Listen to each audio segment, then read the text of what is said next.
This is a Fox News alert. I'm Brett Baer in Washington. The help wanted sign is definitely out tonight at Trump Tower, where the newly elected Donald Trump, now president-elect, is trying to decide on the first and most important of his staffing decisions. He made a big one today, replacing New Jersey Governor Chris Christie with Vice President-elect Mike Pence as the transition team chief. This comes as protests grow against the soon-to-be 45th president from people unable or unwilling to accept his victory. Correspondent Doug McElway is outside Trump Tower in New York tonight. Good evening, Doug. Evening, Brett. We're hearing a couple of surprises from the Trump transition team today. First of all, we're hearing that Reince Priebus, the RNC chairman, may be getting close to getting the chief of staff job at the White House. We haven't confirmed that. There's been no definitive word from the Trump transition team on that, but there are rumblings to that effect. Secondly, a bit of a shakeup on the transition team. Vice President-elect Mike Pence will take on the role of chairman of the transition, replacing New Jersey Governor Chris Christie. Christie remains on board as vice chair. The move was painted as a chance to use Pence's Washington experience to build a team, but may have also stemmed from last week's conviction of two of Governor Christie's subordinates in the Bridgegate scandal.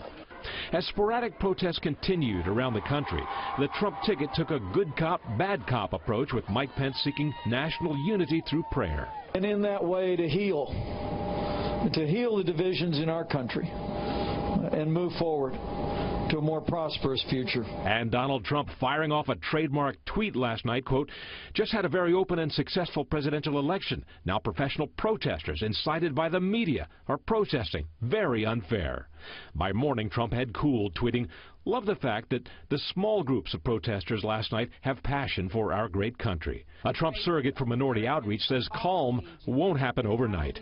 They will ensure that our nation, that the division, that it's closed.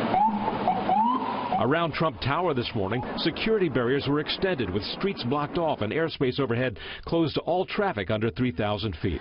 This is protocol and not the result of protests. Still, amidst all the street tension, the transition goes on, with prospective cabinet officers and staffers popping in and out of Trump Tower, many deflecting questions about their role, including former New York City Mayor Rudy Giuliani. Donald's been my friend for 28 years. All of my work on behalf of him has been out of great loyalty and friendship to him. I can see already how he is going to be a great president, and I'm glad I could play a small role in it. It's been rumored you're being considered for chief of staff. Is that something you'd be interested in? That's not something I'm talking about. I think it's something that, a lot of newspapers speculate about. Early Trump supporter Dr. Ben Carson was less circumspect about an offer of Surgeon General or HHS chief. You can say it. It's okay. You can share it with me. Yes, there have been discussions. Senator Jeff Sessions, one of the first to jump on Trump's bandwagon, is said to be in the running for any position he wants. Potential key White House staff posts might include campaign chief and Breitbart publisher Steve Bannon, Trump loyalist Corey Lewandowski, and the first woman to head a winning presidential campaign, Kellyanne Conway. A leading role for Conway would go a long way towards recasting Trump's image with women.